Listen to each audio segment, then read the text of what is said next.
Welcome back Hemanth Sumanth log. ಎಲ್ಲರೂ ಹೇಗಿದ್ದೀರಾ? ಎಲ್ಲ ಖುಷಿಯಾಗಿದ್ದೀರಾ? ಎಲ್ಲರೂ ಚೆನ್ನಾಗಿದ್ದೀರಾ? ನಾನು ಕೂಡ ಚೆನ್ನಾಗಿದ್ದೀನಿ. ಇವತ್ತಿನ ಲಾಗ್ ನಾನು ಸ್ವಲ್ಪ ಲೇಟಾಗೆ ಸ್ಟಾರ್ಟ್ ಮಾಡ್ತಾ ಇದ್ದೆ. ಯಾಕಪ್ಪ ಅಂದರೆ ಸ್ವಲ್ಪ ತಲೆ ನೋವಿದ್ರಿಂದ ನಾನು ಸರಿಯಾಗಿ ಲಾಗ್ನ ಮಾಡಲಿಲ್ಲ. ಆಮೇಲೆ ಸ್ವಲ್ಪ ಮೇಲೆ ಮೈಕ್ ಕಟ್ಬಿಟ್ಟಿದ್ರು ಮನೆ ಮೇಲ್ಗಡೆ, ಹಂಗಾಗಿ ಸ್ವಲ್ಪ ಕೇಳಿಸಲ್ಲ ಅಂತಂದ್ಬಿಟ್ಟು ನಾನು ಲಾಗ್ನ ಅಪ್ಲೋಡ್ ಮಾಡಿಲ್ಲ. ಹಂಗಾಗಿ ನಾನು ಇವಾಗ ಅಪ್ಲೋಡ್ ಮಾಡೋಣ ಅಂತ ಅಂದ್ಕೊಂಡಿದ್ದೀನಿ. ಇವತ್ತು ನಮ್ಮ ಮನೇಲಿ ಯಾವುದು ಪಾಕಿಸ್ಬೇಕು ಅಂದರೆ ಹೊಸಬೇಳೆ ಮಿಸ್ಲು ಮಾಡ್ತಾರೆ ಈ ಸಂಕ್ರಾಂತಿ ಟೈಮಲ್ಲಿ. ಒಂದೊಂದು ಕಡೆ ಸಿಷ್ಟಿ ಅಂತ ಮಾಡ್ತಾರೆ, ಒಂದು ಕಡೆ ನಾವೀಗ ಹೊಸಬೇಳೆ ಮಿಸ್ಲು ಅಂತ ಅಂದ್ಬಿಟ್ಟು ಮಾಡ್ತೀವಿ. ಅದಕ್ಕೋಸ್ಕರ ಇನ್ನು ಅದು ರೆಡಿ ಮಾಡಬೇಕಲ್ಲ, ಇನ್ನು ಅದಕ್ಕೆಲ್ಲ ಕ್ಲೀನ್ ಮಾಡ್ಕೋಬೇಕು ಅಂತ ಅಂದ್ಬಿಟ್ಟು ನಾನು ಫಸ್ಟ್ ಅಡುಗೆಗೆ ಇಟ್ಬಿಡ್ತಾಯಿದ್ದೀನಿ. ಇವತ್ತು ಬಂದು ನಾನು ಪುಳಿಯೋಗರೆ ಮಾಡೋಣ ಅಂತ ಅಂದ್ಕೊಂಡಿದ್ದೀನಿ. ಅದಕ್ಕೋಸ್ಕರ ಫಸ್ಟು ರೈಸ್ಗೆ ಇಟ್ಬಿಡೋಣ ಅಂದ್ಬಿಟ್ಟು ಮಾಡ್ತಾಯಿದ್ದೆ. ಹಾಗೆ ನನ್ನ ವೀಡಿಯೋನ ಯಾರ್ಯಾರು ಸಬ್ಸ್ಕ್ರೈಬ್ ಮಾಡದೆ ನೋಡ್ತಾ ಇದ್ದೀರಾ, ಪ್ಲೀಸ್ ಸಬ್ಸ್ಕ್ರೈಬ್ ಮಾಡಿ. ಹಾಗೆ ಸೈಡಲ್ಲಿ ಕಾಣೋ ಬೆಲ್ ಐಕಾನ್ನ ಕ್ಲಿಕ್ ಮಾಡಿ, ತಪ್ಪದೆ ಸಬ್ಸ್ಕ್ರೈಬ್ ಮಾಡಿ ಫ್ರೆಂಡ್ಸ್. ಹಾಗೆ ಇಷ್ಟ ಆದರೆ ಲೈಕು ಶೇರು ಕಮೆಂಟ್ನ ಮಿಸ್ ಮಾಡದೆ ಮಾಡಿ. ನಾನು ಡೈಲಿ ಲಾಗ್ ಮಾಡ್ತೀನಿ ಅಂತ ಹೇಳಿದ್ದೆ, ಹಂಗಾಗಿ ಡೈಲಿ ಲಾಗ್ ಅಪ್ಲೋಡ್ ಮಾಡ್ತೀನಿ ಅಂತ ಹೇಗೆ ಹೇಳಿದ್ನೋ ಹಾಗೆ ಹೇಳ್ತಾ ಇದ್ದೀನಿ. ಇದು ಬಂದು ನಮ್ಮದು ಸ್ಟೋರ್ ರೂಮು. ನಾನು ನಿಮ್ಗೆ ತೋರಿಸಿಲ್ಲ, ಅದು ಒಂದು ಸಲ ತೋರಿಸೋಣ ಅಂದ್ಬಿಟ್ಟು ನಾನು ಸುಮ್ಮನಾಗಿದ್ದೀನಿ. ನಮ್ಮ ಮನೆಯದು ಒಂದೊಂದೇ ಸಲ ತೋರಿಸಿದ್ರೆ ಚೆನ್ನಾಗಿರುತ್ತೆ ಒಂದು ಸಲ ಅಂತ ಅಂದ್ಕೊಂಡೆ. ಏನೂ ಮಾಡೋಕ್ಕಾಗಲ್ಲ, ಒಂದು ಸಲ ತೋರಿಸ್ತೀನಿ. ಸ್ವಲ್ಪ ಮನೆ ಇನ್ನೂ ಸ್ವಲ್ಪ ಕೆಲಸ ಇದೆ, ಹಂಗಾಗಿ ಪೆಂಡಿಂಗ್ ಇಟ್ಟಿದ್ದೀನಿ.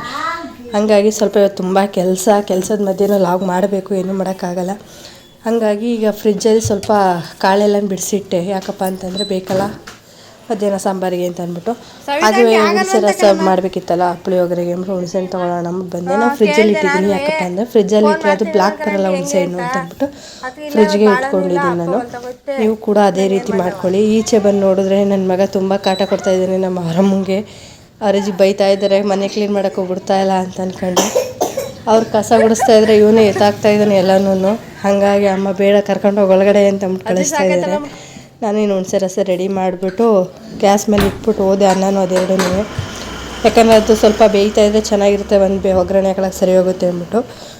ರೈಸು ಕೂಡ ಕೂಗಿತ್ತು, ಹಾಗಾಗಿ ಇಲ್ಲಿ ಹುಣಸೆ ರಸ ಬೇಯ್ತಾ ಇದೆ. ಇನ್ನು ಪುಳಿಯೋಗರೆ ಹಾಕ್ಬಿಟ್ರೆ ರೆಡಿ ಹೋಗುತ್ತೆ ಅಂತಂದ್ಬಿಟ್ಟು ಅದು ಪುಳಿಯೋಗರೆಗೆ ಇಟ್ಬಿಟ್ಟು ಹೊಸಿ ಕ್ಲೀನ್ ಮಾಡ್ಕೊಬಿಡೋಣ ಅಂದ್ಬಿಟ್ಟು ವಾರ್ಡ್ರೋಬೆಲ್ಲ ಕ್ಲೀನ್ ಮಾಡ್ತಾಯಿದ್ದೆ. ಫಸ್ಟ್ ಸ್ಟೆಪ್ ಎಲ್ಲ ಮುಗಿಸ್ದೆ, ಬಾಕ್ಸ್ ಎಲ್ಲ ನೀಟಾಗಿ. ಇನ್ನು ಸೆಕೆಂಡ್ ಸ್ಟೆಪ್ ಕೂಡ ಕ್ಲೀನ್ ಮಾಡ್ತಾಯಿದ್ದೆ. ಅಷ್ಟರಲ್ಲಿ ಪುಳಿಯೋಗರೆ ಕೂಡ ರೆಡಿ ಆಯಿತು. ಇನ್ನು ಪಾಪುಗೆ ಊಟ ಕೊಟ್ಬಿಟ್ಟು ಒಂದು ಅಂಗನವಾಡಿ ಕಳಿಸ್ಬೇಕಲ್ಲ ಅಂತ ಅಂದ್ಬಿಟ್ಟು ರೆಡಿ ಮಾಡಿಬಿಟ್ಟು ಇನ್ನೊಂದು ಸ್ಟೆಪ್ ಕ್ಲೀನ್ ಮಾಡ್ಕೋತಾ ಇದ್ದೀನಿ ನಾನು. ಏನೇನು ಸ್ವಲ್ಪ ಇದೆ ಅಂದರೆ ಇದು ವಾರ್ಡ್ರೋಬಲ್ಲಿ ಇದ್ರಷ್ಟೇನು ಗಲೀಜಾಗಲ್ಲ. ಆಮೇಲೆ ಸ್ವಲ್ಪ ನಮ್ಮದು ರೋಡ್ ಸೈಡ್ ಇರೋದ್ರಿಂದ ಬರೀ ಧೂಳು ತುಂಬ್ಕೊಳ್ಳುತ್ತೆ ಅಂತ ಅಂದ್ಬಿಟ್ಟು ಎಲ್ಲ ಕ್ಲೀನ್ ಮಾಡ್ಕೋತಾ ಇದ್ದೀನಿ. ವಾರಕ್ಕೊಂದ್ಸಲ ಏನಾದರೂ ಕ್ಲೀನ್ ಮಾಡೇ ಮಾಡ್ತೀನಿ ನಾನು.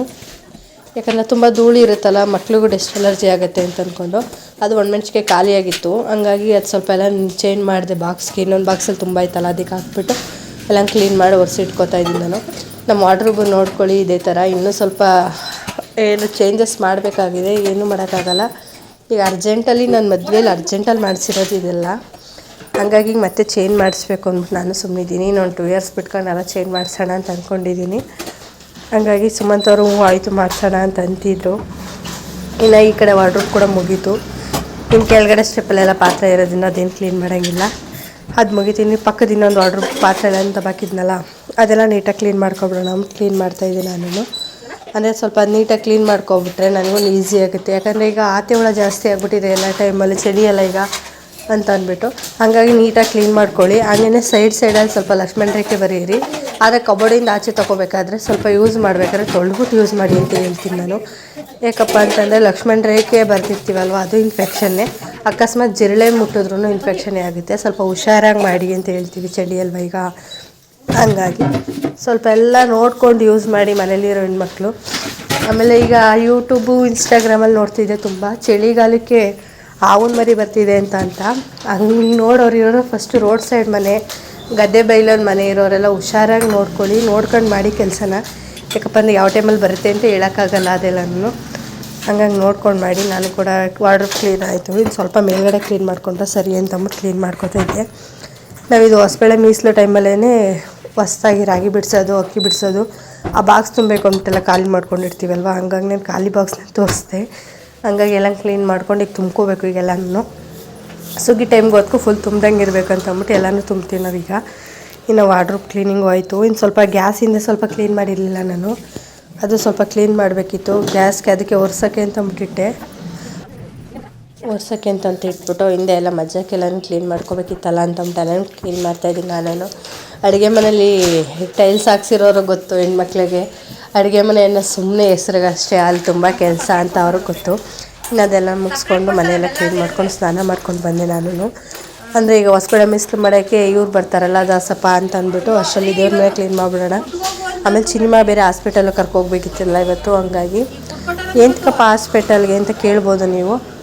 ಏನಿಲ್ಲ, ಹಾಸ್ಪಿಟಲ್ ಏನಕ್ಕಪ್ಪ ಅಂದರೆ ಅವನಿಗೆ ಈಗ 1 ಮಂತ್ ಹಿಂದೆ ಬೆಕ್ಕು ಕಚ್ಚಿಬಿಟ್ಟಿತ್ತು ಅವ್ನ ಪಾಪುಗೆ. ಬೆಕ್ಕು ಪರ್ಚೋದ್ರು ಅಷ್ಟೇ, ಜೊಲ್ಸು ಹಾಕಿದ್ರು ಅಷ್ಟೇ, ಅಕಸ್ಮಾತ್ ಕಚ್ಚಿದ್ರು ಅಷ್ಟೇ 4 ಇಂಜೆಕ್ಷನ್ ಹಾಕ್ಸ್ಲೇಬೇಕಂತೆ, 4 ಡೋಸು. ಹಂಗಾಗಿ 8 ದಿನಕ್ಕೆ 3 ಡೋಸ್ ಹಾಕ್ತಾರೆ. ಲಾಸ್ಟ್ ಇನ್ನೊಂದು 15 ದಿನ ಬಿಟ್ಕೊಂಡು ಇನ್ನೊಂದು ಡೋಸ್ ಹಾಕ್ತಾರೆ.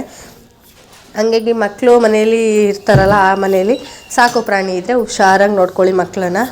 ಪ್ರಾಣಿ ಹುಷಾರಾಗಿ ನೋಡ್ಕೊಳ್ಳಿ, ಅದೂ ಕೂಡ ಇಂಪಾರ್ಟೆಂಟೇ. ನಮ್ಮ ಮನೇಲಿ ಎಲ್ಲ ಇದ್ದಾವೆ, ಹಂಗಾಗಿ ಹಿಂಗಾಗಿದೆ. ಅದಕ್ಕೋಸ್ಕರ ಹಾಸ್ಪಿಟಲ್ಗೆ ಹೋಗ್ಬೇಕಿತ್ತು.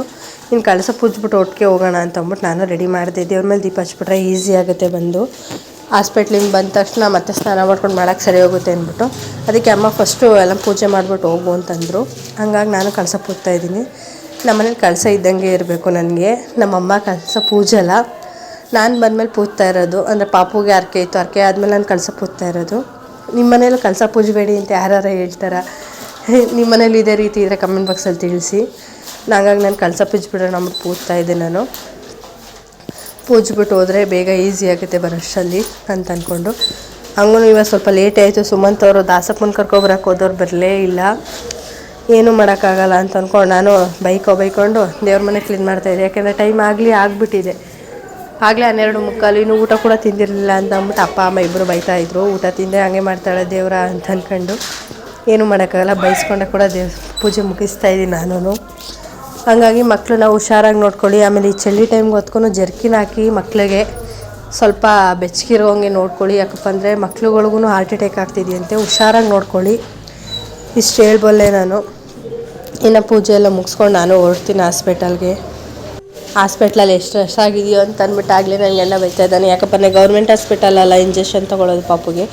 ಹಂಗಾಗಿ ಮನೆಯಲ್ಲೇ ಸಿರಂಜ್ ಕೂಡ ತಂದಿಟ್ಕೊಂಡಿದ್ದೆ. ನಾನು ಹಾಸ್ಪಿಟ್ಲಿಂದ ಬರೋಷ್ಟಲ್ಲ ಅಮ್ಮ ಅಡುಗೆ ಕೂಡ ಮಾಡಿದರು. ಅನ್ನ ಸಾಂಬಾರು ಮತ್ತು ಮುದ್ದೆ ಪಾಯಸ 4 ರೆಡಿಯಾಗಿತ್ತು. ನಾನು ಬರೋಷ್ಟರಲ್ಲೇ ನಾನು ಬಂದು ಒಂದು 1 ಅವರ್ 2 ಅವರ್ಗೆ ದಾಸಪ್ಪ ಕೂಡ ಬಂದರು. ಅವರು ಕೂಡ ಪೂಜೆ ಮಾಡ್ತಾಯಿದ್ದಾರೆ. ಪಾಪ ಅವ್ರಿಗೂ ಇವತ್ತು ಬ್ಯುಸಿ ಇದ್ರಂತೆ, ನಮ್ಮಿಂದಾಗಿ ಬೇಗ ಬಂದಿದ್ದಾರೆ. ನಾವು ಸ್ವಲ್ಪ ಹುಳ ಹಣ್ಣು ಕೆಲಸ ಅಂತಂದಮೇಲೆ ಏನೂ ಮಾಡೋಕ್ಕಾಗಲ್ಲ ಅಂತ ಅಂದ್ಬಿಟ್ಟು ಬಲವಂತ ಮಾಡಿ ಕರ್ಕೊಬಂದಂಗೆ ಆಗಿದೆ ಈ ಸಲ. ಯಾಕಂದರೆ ನಾವು ಸ್ವಲ್ಪ ಬ್ಯುಸಿ ಆಗ್ಬಿಟ್ರೆ, ಈಗ ಅವಳಿನ ಕೆಲಸದಲ್ಲಿ ತುಂಬ ಬ್ಯುಸಿ ಈಗ 3 ಡೇಸು.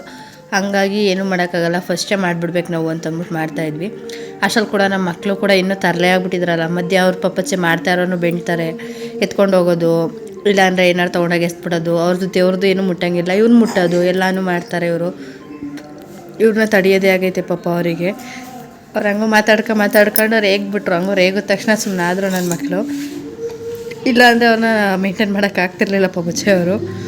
ಯಾಕಂದರೆ ನನ್ನ ಮಕ್ಕಳನ್ನ ಸೌರ್ಸೋಕ್ಕೆ ತುಂಬ ಸ್ಟ್ರಾಂಗ್ ಇರಬೇಕು ಮಾತ್ರ. ಹಂಗಾಗಿ ಈ ಥರ ಮಾಡಿದ್ರು. ನಿಮ್ಮ ಸೈಡು ಸಂಕ್ರಾಂತಿ ಹಬ್ಬದ ಟೈಮಲ್ಲಿ ಈ ಥರ ಮಾಡ್ತೀರಾ? ಯಾವ್ಯಾವ ಊರಲ್ಲಿ ಮಾಡ್ತೀರಾ ಅಂತ ಕಮೆಂಟಲ್ಲಿ ತಿಳಿಸಿ. ಅಂದರೆ ನಾನು ನಮ್ಮ ಜಕ್ನಳ್ಳಿ ಸೈಡ್ ಈ ಥರ ಏನೂ ಮಾಡಲ್ಲ. ಅಪ್ಪನ ಮನೇಲಿ ಗಂಡನ ಮನೇಲಿ ಮಾಡ್ತಾರೆ. ನಿನ್ನ ಪೂಜೆ ಕೂಡ ಮಾಡ್ತಾಯಿದ್ದಾರೆ. ನಾವು ಕೂಡ ಎಲ್ಲನೂ ಸ್ವಲ್ಪ ಇಟ್ವಲ್ಲ. ಅವರು ಫಸ್ಟು ಪೂಜೆ ಮಾಡಿಬಿಟ್ಟು ಆಮೇಲೆ ಊಟ ಬಡಿಸೋದು. ಇಲ್ಲ ಅಂತ ಫಸ್ಟೇ ಬಡಿಸ್ಕೊಳ್ಳಲ್ಲ ಅವರು. ಒಂದು ಸ್ವಲ್ಪ ಪೂಜೆ ಮಾಡಿದ್ಮೇಲೆ ಊಟ ತಂದು ಬಡಿಸಿ ಅಂತ ಹೇಳ್ತಾರೆ ಅವರೇನೆ. ಹಂಗಾಗಿ ವೆಯ್ಟ್ ಮಾಡ್ತಿದ್ವಿ ನಾವು. ಯಾಕಂದರೆ ಸ್ವಲ್ಪ ಬ್ಯುಸಿ ಎಲ್ಲ ಈಗ. ಹಂಗೆ ನಮ್ಮ ಚಿಕ್ಕತ್ತೆ ತಿರುಗಿ ಸ್ವಲ್ಪ ಹೇಳೋಕ್ಕಾಗಲಿಲ್ಲ ಅಂತ ಅಂದ್ಬಿಟ್ಟು ಅವರು ಬೇಜಾರು ಮಾಡಿಕೊಂಡ್ರು. ನಾವು ಅರ್ಜೆಂಟಲ್ಲಿ ಮಾಡಿದ್ವಲ್ಲ, ಹಂಗಾಗಿ ಏನೂ ಮಾಡೋಕ್ಕಾಗಲ್ಲ. ಒಂದೊಂದು ಟೈಮ್ ಆಗುತ್ತೆ ಹೆಚ್ಚು ಕಮ್ಮಿ. ಹಂಗಾಗಿ ಈಗ ಬೇಗನೆ ಪೂಜೆ ಮುಗಿಸಿದ್ವಿ ನಾವು. ಸ್ವಲ್ಪ ಇನ್ನೂ ಚಿಕ್ಕತ್ತೆ ಮನೆಗೆ ಸ್ವಲ್ಪ ಹೆಲ್ಪ್ ಮಾಡೋಕ್ಕೆ ಹೋಗ್ಬೇಕಿತ್ತು ನಾನು ಅಂತ ಅಂದ್ಬಿಟ್ಟು ಬೇಗ ಮುಗಿಸ್ಕೊಟ್ಬಿಡಿ, ನಾನು ಹೋಗ್ತೀನಿ, ಅವ್ರಿಗೆ ಸ್ವಲ್ಪ ಮಾಡಿಕೊಡ್ತೀನಿ, ಇದೆಲ್ಲ ಮುಗಿಸ್ಬರೋಷ್ಟರಲ್ಲಿ ಆಗುತ್ತೆ ಅಂತ ಅಂದ್ಕೊಂಡು ಬೇಗನೆ ಮುಗಿಸಿದ್ವಿ ನಾವು. ಸುಮಂತ್ ಅವರು ಕೂಡ ಬೇಗ ಬಂದ್ರಲ್ಲ ಕರ್ಕೊಂಡು, ಇವರೇ ಕರ್ಕೊಬರಕ್ಕೆ ಹೋಗಿದ್ರು. ಪಾಪ ದಾಸಪ್ಪರು ಅಂತ ಇದ್ರು, ಇವತ್ತು ನಾನು ಭತ್ತ ತುಂಬಕ್ಕೂ ಬಿಡಲಿಲ್ಲ ನೀವು ಸರಿಯಾಗಿ ಅಂತ. ಆ ಥರ ರೀತಿ ಆಗಾಯಿತು. ಅಮ್ಮ ತಂದು ಅನ್ನ ಬಿಡಿಸ್ತಾ ಇದ್ದಾರೆ. ಅಮ್ಮನೇ ಕೆಲಸ ಮಾಡ್ಕೋತಾರೆ, ನನ್ನ ಮಗ ಕೈ ಬಿಡಲ್ಲ ಅಂತ ಅಂದ್ಬಿಟ್ಟು ತುಂಬ ಅವರೇ ಕೆಲಸ ಮಾಡಿದೆ ಎಲ್ಲನೂ. ಈ ಮಕ್ಕಳು ಕಟ್ಕೊಂಡು ಮಾಡೋಕ್ಕಾಗಲ್ಲ ಅಂತಂತಾರೆ ಅವರನ್ನು ಯಾವಾಗ್ಲೂ. ಹಾಗೆಯೇ ನನ್ನ ವೀಡಿಯೋನ ಯಾರ್ಯಾರು ಸಬ್ಸ್ಕ್ರೈಬ್ ಮಾಡದೆ ನೋಡ್ತಾ ಇದ್ದೀರಾ, ಪ್ಲೀಸ್ ಸಬ್ಸ್ಕ್ರೈಬ್ ಮಾಡಿ. ಹಾಗೆ ಸೈಡಲ್ಲಿ ಕಣ ಬೆಲ್ಲೈಕನ್ನ ಕ್ಲಿಕ್ ಮಾಡಿ. ನಮ್ಮ ಮನೇಲಿ ನಮ್ಮ ಅಮ್ಮ ಹೇಗಿದ್ದಾರೆ ಅಂದರೆ ನಮ್ಮ ಅತ್ತೆ ನಮ್ಮ ಜೊತೆಲೇ ಹೇಗಿರ್ತಾರೋ ಹಾಗೆಯೇ ನಿಮ್ಮ ಮನೇಲೂ ಇದ್ದಾರೆ ಅಂತಂದರೆ ತಿಳಿಸಿ. ಒಬ್ಬೊಬ್ಬರ ಮನೇಲಿ ವಿರೋಧ, ಏನೂ ಮಾಡೋಕ್ಕಾಗಲ್ಲ. ವಿರೋಧ ಇರೋರು ಸರಿ ಹೋಗ್ತಾರೆ ಮುಂದಕ್ಕೆ ಅಂತ ಅಂದ್ಬಿಟ್ಟು ವೆಯ್ಟ್ ಮಾಡಿ. ಅದು ಬಿಟ್ಬಿಟ್ಟು ನೀವು ತಪ್ಪಾಗಿ ಏನೋ ತಿಳ್ಕೊಳಕ್ಕೆ ಹೋಗಬೇಡಿ. ಇಷ್ಟ ನನ್ನ ಕಡೆಯಿಂದ ಹೇಳೋದು. ಏನಪ್ಪ ಅಂತಂದರೆ ಯಾವುದಕ್ಕೂ ಆ ಥರ ತಗೋಬೇಡಿ. ಮುಂದೆ ನಿಮ್ಮದು ಟೈಮ್ ಬರುತ್ತೆ ಅಂತ ವೆಯ್ಟ್ ಮಾಡಿ. ಒಬ್ಬೊಬ್ಬರು ಅತ್ತೆ ಸೊಸೆ ಚೆನ್ನಾಗಿಲ್ಲ ಅಂತಂದರೆ ಜಗಳ ಆಡ್ಕೊಂಡು ದೂರ ಆಗ್ತಾರೆ. ಏನು ಬೇಡ, ಒಟ್ಟಿಗೆ ಇರಿ, ಸರಿ ಹೋಗ್ತಾರೆ ಅವರೇ. ಹಾಗಾಗಿ ನಾವು ದಾಸಪ್ಪನ ಪೂಜೆ ಆಯಿತು. ಇವತ್ತು ಊಟ ಬಡಿಸ್ಬಿಟ್ರೆ ಪೂರ್ತಿ ಮುಗ್ದಂಗೆ ಅದು ಸ್ವಲ್ಪ ಕೆಲಸ. ಹಾಗಾಗಿ ಮುಗಿಸ್ತಾ ಇದ್ವಿ ನಾವು.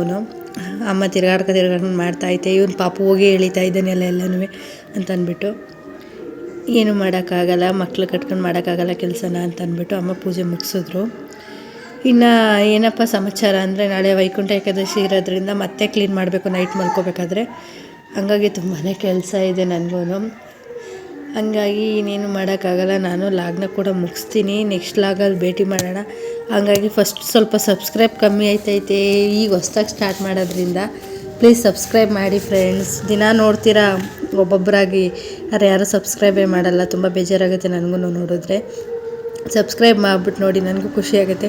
ಆಮೇಲೆ ನೋಡಿದ್ಮೇಲೆ ಲೈಕ್ ಕೂಡ ಮಾಡಲ್ಲ. ಏಕೆ ಲೈಕ್ ಮಾಡಿ, ನನಗೂ ಗೊತ್ತಾಗುತ್ತೆ ನಾನು ಚೆನ್ನಾಗಿ ಮಾಡ್ತಾಯಿದ್ದೀನ ಇಲ್ವಾ ಅಂತ ಅಂದ್ಬಿಟ್ಟು. ನೀವು ಲೈಕ್ನೂ ಕೂಡ ಮಾಡಲ್ಲ. ಲೈಕ್ ಮಾಡಿ ಅಂತ ಕೇಳ್ಕೊತೀನಿ ನಾನು, ಅಷ್ಟೇ, ಇನ್ನೇನು ಕೇಳ್ಕೊಳ್ಳಲ್ಲ. Thank you so much friends. ಎಲ್ಲರೂ ಖುಷಿಯಾಗಿರಿ, ನಗ್ನಾಗ್ತಾಯಿರಿ, ನಗ್ನಾಗ್ತಾ ಖುಷಿಯಾಗಿರಿ ಅಂತ ಕೇಳ್ಕೊತೀನಿ. ಹಾಗೆ ನಾನು ವಿಡಿಯೋ ನೋಡೋರೆಲ್ಲ ಸಬ್ಸ್ಕ್ರೈಬ್ ಮಾಡಿ. Thank you so much friends. ಎಲ್ಲ ಖುಷಿಯಾಗಿ ಮಾಡಿ ಅಂತ ಹೇಳ್ಕೊತೀನಿ ನಾನು. ನೋಡ್ಬಿಟ್ಟು ಹಾಗೆ ಲೈಕ್ ಕೊಡಿ. ಲೈಕ್ ಕೊಡದೆ ಹಂಗೆ ನೋಡಬೇಡಿ, ಲೈಕ್ ಮಾಡ್ಬಿಟ್ಟು ನೋಡಿ. ನನಗೂ ತುಂಬಾ ಖುಷಿ ಆಗುತ್ತೆ ನೀವು ಈಗ ಲೈಕ್ ಮಾಡ್ತೀರಾ. ನಾನು ಇನ್ನು ಮುಂದೆ ಮಾಡಬೇಕು, ಇನ್ನೂ ತುಂಬ ಚೆನ್ನಾಗಿ ಮಾಡಬೇಕು ಅನ್ನೋ ಆಸೆ ಇರುತ್ತೆ ನನಗೂ. ಪ್ಲೀಸ್ ತಪ್ಪದೆ ಲೈಕ್ ಮಾಡಿ, ನಾನು ಅಷ್ಟೇ ಕೇಳ್ಕೊಳ್ಳೋದು. ನೋಡೋದೇ ಉಂಟಂತೆ, ಲೈಕ್ ಮಾಡೋದ್ರಲ್ಲಿ ಏನು ತಪ್ಪು. ಪ್ಲೀಸ್ ಲೈಕ್ ಮಾಡಿ, ಖುಷಿಯಾಗಿ, ಬೇಜಾರಲ್ಲಂತೂ ಮಾಡಬೇಡಿ. ಕೇಳೋದು ಅಂದ್ಬಿಟ್ಟು ಖುಷಿಯಾಗಿ ಮಾಡಿ. Thank you friends.